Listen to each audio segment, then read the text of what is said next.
История изобилует нераскрытыми убийствами и мистическими смертями, а также загадками, ответы на которые постоянно ускользают от нас. В некоторых случаях эти дела являются достаточно простыми, даже несмотря на то, что убийцу не получается найти. А вот в других случаях кажется, что дело выходит за рамки обычных нераскрытых преступлений. Его окутывает причудливая паутина странностей и головоломок, иногда выходящих за пределы реальности. Один из таких случаев произошел в штате Оклахома, где исчезла целая семья, а их тела были найдены несколько лет спустя. Благодаря загадочным обстоятельствам произошедшего, дело сразу же обрело известность. Это дело начинается очень странно, а затем так и не отпускает от себя, ведя по темной дороге в неизвестность. От таинственного исчезновения до дома с привидениями, зловещего мира оккультизма и паранормальных явлений. Дело о смерти членов семьи Джемисон как раз является одним из таких поистине непростых дел, в которых чем больше фактов мы узнаем, тем менее понятным становится преступление. Оно остается одним из самых загадочных преступлений в истории Соединенных Штатов Америки.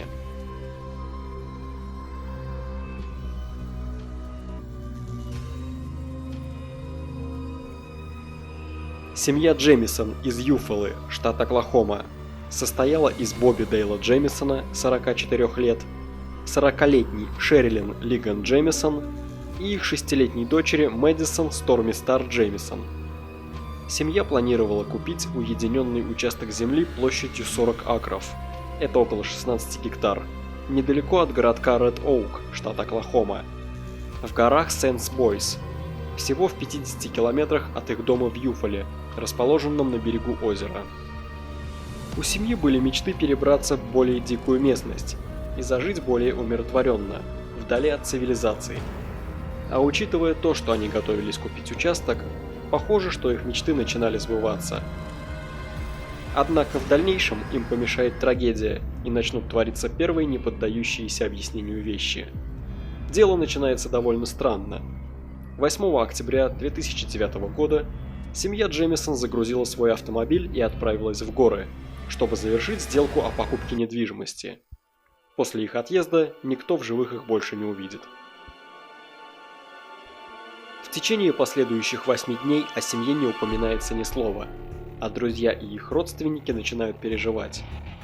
Кажется, что они просто исчезли, а сотни волонтеров совместно с большим количеством сотрудников правоохранительных органов прочесывают местность в поисках хоть каких-то следов семьи. Позже их внедорожник находят брошенным с закрытыми дверьми на обочине дороги. В машине находят маленькую собаку семьи, их бумажники, сотовые телефоны и удостоверение личности, навигатор и 32 тысячи долларов наличными. Чувствуется что-то нехорошее. Шериф Израиль Бьючемп немедленно развертывает массивные поиски членов семьи, в которых участвуют дроны, поисковые собаки, а также сотни полицейских и волонтеров, некоторые из которых перемещаются на лошадях. Все эти усилия ни к чему не приводят. Складывается ощущение, что семья просто провалилась сквозь землю. Полиция предполагает, что было совершено убийство, но у нее нет ни капли информации и улик, чтобы сделать хоть какие-то выводы и продолжить расследование. В последующие 8 месяцев начинается одна из самых интенсивных полицейских облав в истории Оклахомы, в ходе которой рассматривается и допрашивается большое число потенциальных подозреваемых, что однако не приносит никаких результатов. Это продолжается на протяжении 4 лет, пока членов семьи наконец-то не находят. В ноябре 2013 года охотники на оленей находят останки 2 взрослых людей и 1 ребенка, которые лежат рядом друг с другом лицом вниз, в самую грязь. Их находят на расстоянии 4,5 километров от того места, где был обнаружен их внедорожник. Позже по останкам определят личности членов семьи Джемисон с помощью антропологических и судебно-патологических тестов. Однако причину смерти определить не удастся из-за сильного разложения тел. Очень странным является уже и то, что в ходе столь длительных и тщательных поисков членов семьи Джемисон их не удалось обнаружить на столь близком от машины расстоянии, поэтому обнаружение тел привело к различным спекуляциям. Сообщалось, что они могли потеряться и умереть от переохлаждения, По другой версии, судя по большому количеству наличных денег, обнаруженных в машине, члены семьи были замешаны в торговле наркотиками, и во время очередной сделки их убили. Эта версия поддерживалась по той причине, что за несколько дней до роковой поездки, по словам соседей, и Бобби, и Шерлин вели себя довольно странно и выглядели очень изможденными и истощенными.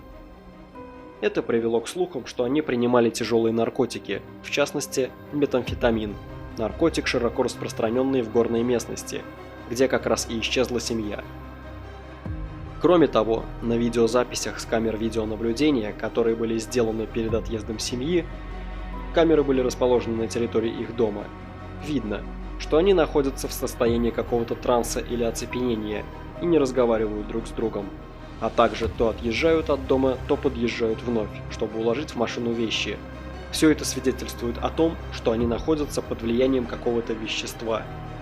Однако обыски дома и машины не выявили наличие следов наркотиков. Их непричастность к наркотикам подтверждали также друзья и родственники. Высказывается и такая версия, что если семья и не была вовлечена в наркобизнес, то могла наткнуться в горной местности на лабораторию по производству наркотиков, и их решили убрать как лишних свидетелей. По другой популярной версии, это было обычное хладнокровное убийство. Причиной могло послужить то, что Бобби Джемисон продолжительное время враждовал со своим отцом Бобом Джемисоном, на которого семья подала в суд из-за доли имущества, которое причиталось Бобби после работы в семейном бизнесе. Бобби Джемисон претендовал на половину выручки от продажи заправки, которой они владели вместе с отцом, поэтому его отец отказался от сделки. После того, как отец Бобби дважды угрожал убить сына, семья против него ввела в действие защитный приказ. Есть такой термин в США, и установила около дома камеру видеонаблюдения. В голову приходят разные мысли. По слухам, Боб Джемисон даже был связан с мексиканской мафией. Мать Шерлин Джемисон, Конни Кокотон, однажды сказала: «Шерлин и Бобби боялись Боба. Он был вспыльчивый и богатый. Ходили слухи, что он имел связи с мексиканской мафией. Вот о чем я говорю».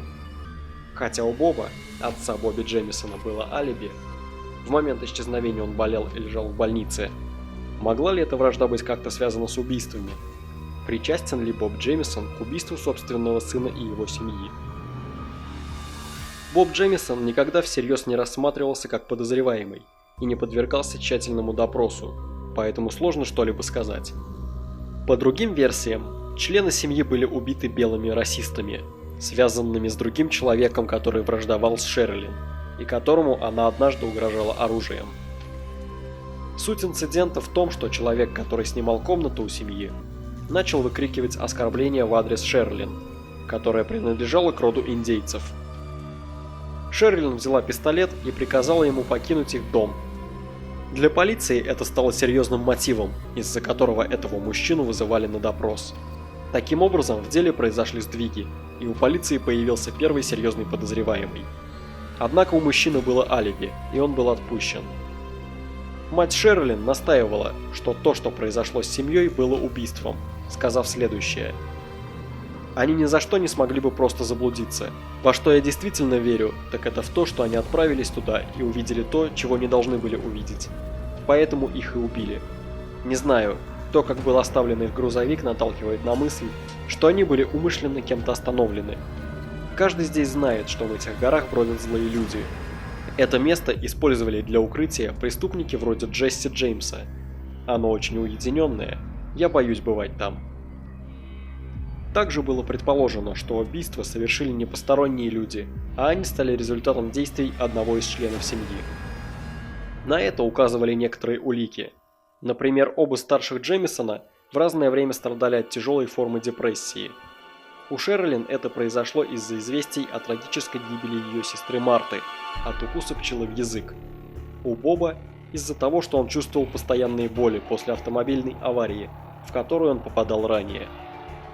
Эти предположения подкреплялись 11-страничным письмом ненависти Шерлин по отношению к ее мужу, которое было найдено в машине, а также отсутствием пистолета калибром 5,6 мм, который всегда хранился в машине.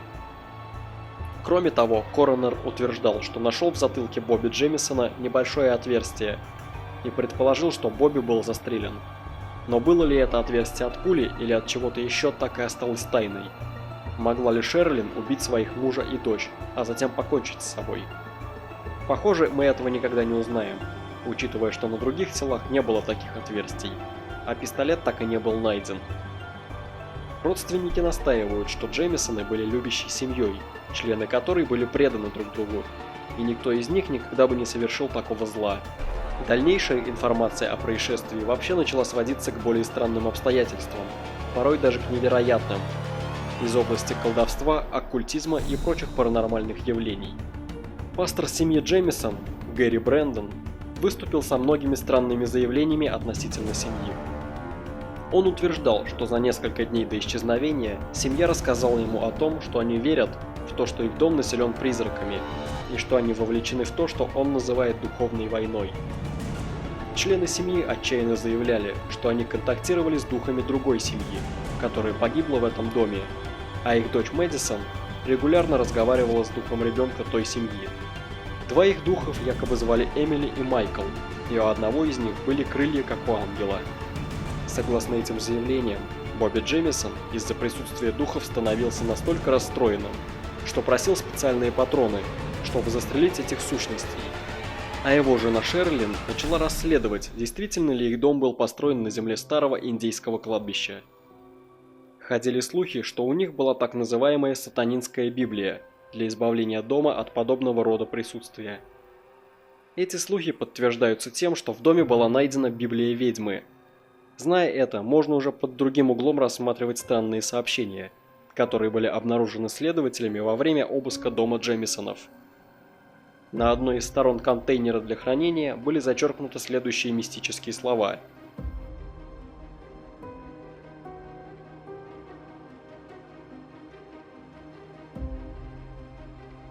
Полиция так и не смогла определить человека, который мог написать это зловещее сообщение. В дополнение ко всем этим странностям были утверждения, что подруга Шерлин Джемисон была ведьмой, и что некоторые кошки, принадлежавшие семье, были отравлены соседями. По всей видимости, вера в духов и ведьм распространялась вокруг дома Джемисонов. Лучшая подруга Шерлин Джемисон, Ники Шенхолд, рассказала следующее. Шерлин интересовали ведьмы. Много лет назад мы купили одинаковые Библии ведьм. Мы положили их на наши кофейные столики, чтобы пошутить. Это и нашла полиция. Но со всей серьезностью могу сказать, что в доме были призраки. Я не хочу, чтобы это звучало безумно, но всякий раз, когда я к ним приезжала, я чувствовала ужасное присутствие. Я как будто бы была подавлена. Сложно описать это чувство. Однажды я сидела в гостиной, и какой-то серый туман спустился по лестнице. Это меня по-настоящему испугало. Она рассказывала мне пару случаев. Бобби, который был джентльменом, однажды внезапно подошел к ней, а его глаза были мертвые и абсолютно черные, как будто он был одержим. Шерлин оставляла записки по всему дому, в которых было написано «Убирайся, сатана» или что-то подобное. Таким способом она пыталась бороться с подобными вещами. Дальше странные дела начали только усугубляться. Мать Шерлин начала утверждать, что ее дочь стала целью некой секты и попала в список их целей. В то время она не уточняла, что это за секта, и почему именно ее дочь стала ее целью. Но она сказала, что несколько крупных сект орудуют в удаленной горной местности. Это утверждение может быть подкреплено статьей о деятельности секты, которая была напечатана в газете The Oklahoman в 1993 году.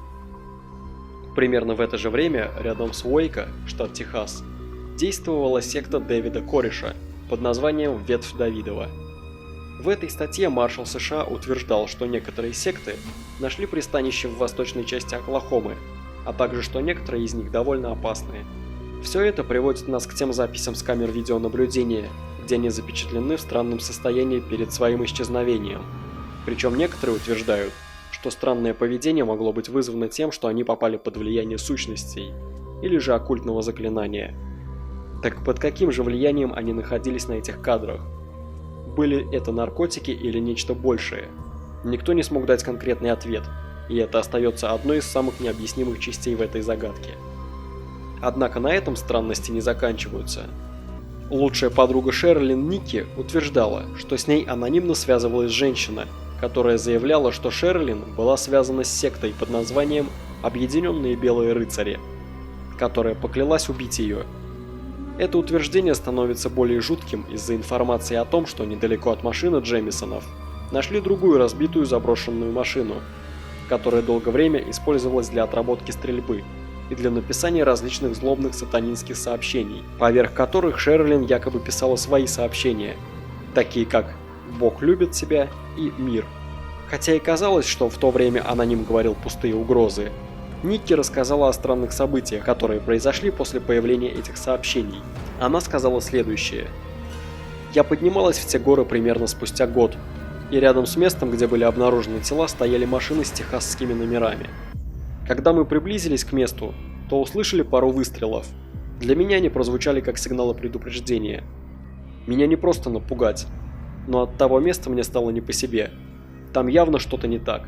Другой странной находкой стало последнее фото Мэдисон, обнаруженное в телефоне Бобби Джемисона, которое было сделано в горах в день исчезновения. На этом фото Мэдисон смотрит не в камеру. Ее взгляд не веселый, а руки скрещены. Мать Шерлин рассказала, что Мэдисон любила фотографироваться, и если бы все было нормально, у нее не должно было быть такого взгляда. Так что же произошло в тот момент, когда была запечатлена эта фотография? Есть ли какой-нибудь ответ? По всей видимости, нет. Напротив, появляется еще больше вопросов. Все это очень странно, но давайте попробуем рассмотреть возможную связь этого случая с еще более странными вещами. Дело имеет довольно жуткую синхронность с явлением, известным как 35-й градус северной широты, или как его многие называют, линия трагедии. Эта линия проходит вдоль 35 градуса северной широты. Вдоль нее произошла целая череда жестоких убийств, включая шокирующее дело Андреа Пиа Кеннеди Йетс, женщины из Хьюстона, страдавшей от послеродовой депрессии и послеродового психоза, которая 20 июня 2001 года утопила в ванной всех своих 5 детей. Другим известным убийством было ужасное убийство пастора Кэрола Дэниелса, чье изуродованное тело было найдено за церковным алтарем в распятом положении.